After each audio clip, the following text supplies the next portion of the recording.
Hey everybody, Nick Licameli here. Today we're talking about why what we think is reality is actually just our perception and is our best guess at reality, and many times is inaccurate. Let me explain what I mean. So all we have is our perception of reality. We don't see things as they are, we see things as we are. That's a quote, I think from Stephen Covey. So we don't see things as they are, we see things as we are. In other words, we look at the world through a certain, through our own glasses, right? So we look at the world through our certain type of maps.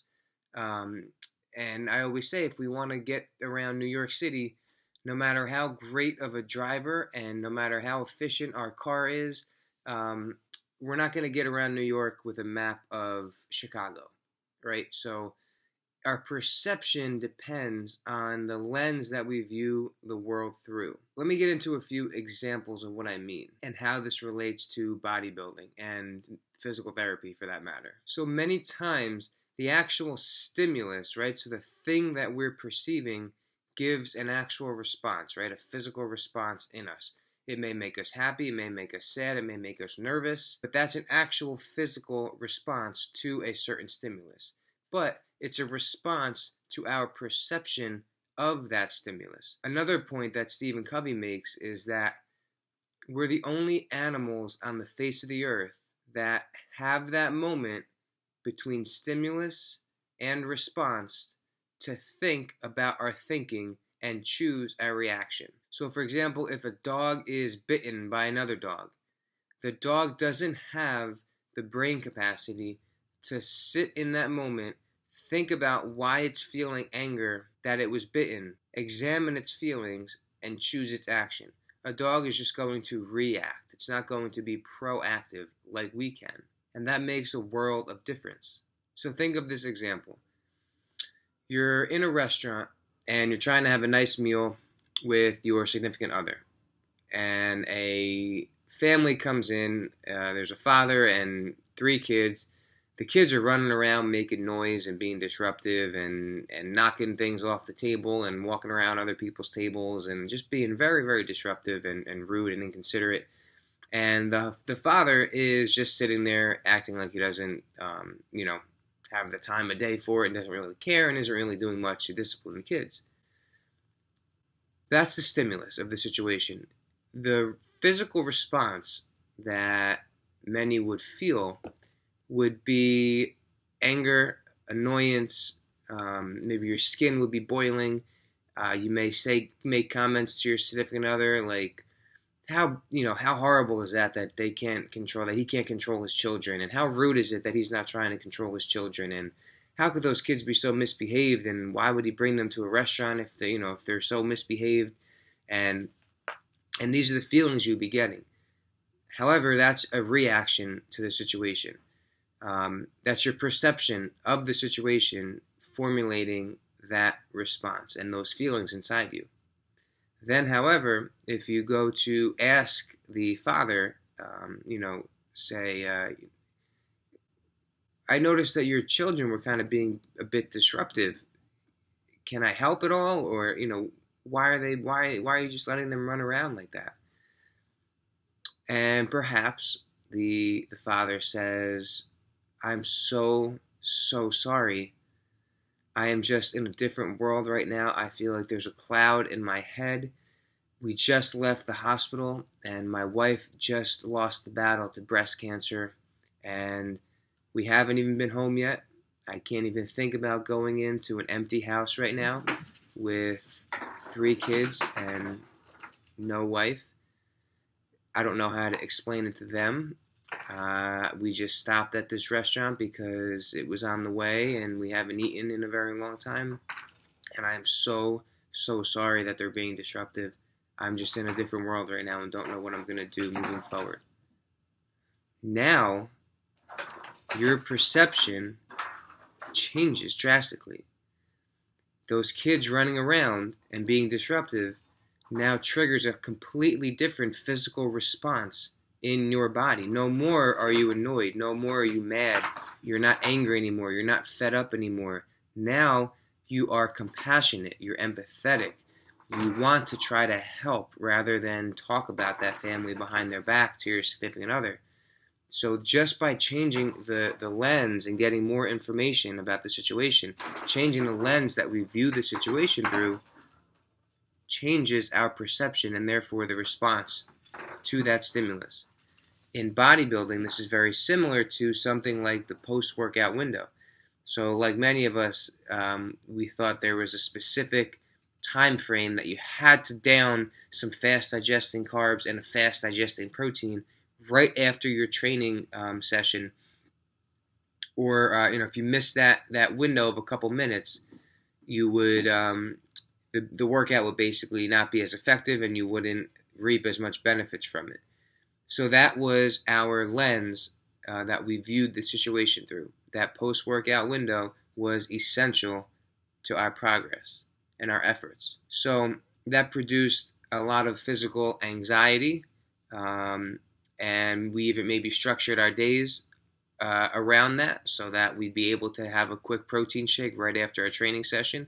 If, say, you left your shaker cup and your fast carbs and protein at home and you had to drive 10 minutes to get home from the gym, that would cause physical anxiety, and it may cause you to be short with people that are trying to talk to you, or you may cut someone off on the road, you may run a red light just so you can kind of get home because that post-workout window is winding down and you forgot your shake.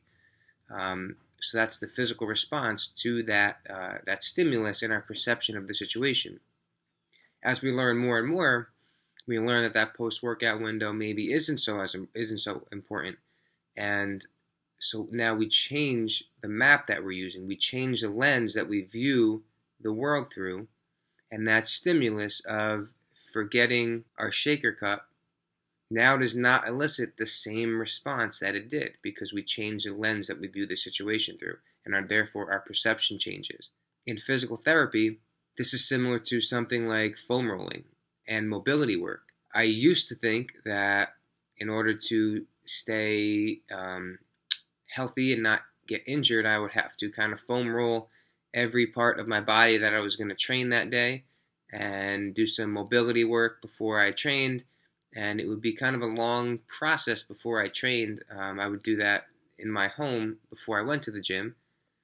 And the physical response to that was that it was a sense of urgency, and I had to plan my day around that to allow for that time before I trained to do that mobility work, because my perception of that was that if I didn't do that, I would possibly be injured and I wouldn't have as much mobility and my workout would suffer. I would produce some anxiety possibly, and if I didn't do that mobility work, I probably would think that I was more susceptible to injury, and I would think I wouldn't perform as well. However, as we learn more and more, and that things like foam rolling and mobility work are more short-term and have their place, but aren't quite as important and don't have to be these full body like foam rolling sessions. Once you learn that and get new information, now your lens that you view the situation through changes. So therefore your perception changes, and therefore the response, the physical response in your day, in your life, changes. With nutrition, things like there are no good foods or bad foods is another example. So take, for example, a white potato or white rice. Early on, it was thought that white rice and white potatoes are going to spike your insulin and cause fat gain. Now what we're kind of finding is that that's not so much the case. A lot of different things affect how insulin is spiked, and what's more important is total macronutrients. But before we knew that, if all you had to eat was a bunch of white rice, it would probably cause some anxiety, that physical response, because you don't want to eat that rice. And if you did eat it, you probably feel bad about it. You'd imagine your insulin is spiked and you're storing fat. That is the response to that stimulus of brown rice and our perception of it. However, as we learn more, and we learn that that's not really the case, now that white rice doesn't cause that, and our response is much different because our perception has changed. So in all these situations, the main point is that the stimulus and what is reality did not change, right? The reality didn't change. What changed was our perception of it, because our perception of reality is just a best guess. It's not reality. Our perception is not reality. It's just our best guess. So in the restaurant example, the reality remained the same, right? The reality of the kids running around being disruptive didn't change one bit. It did not change.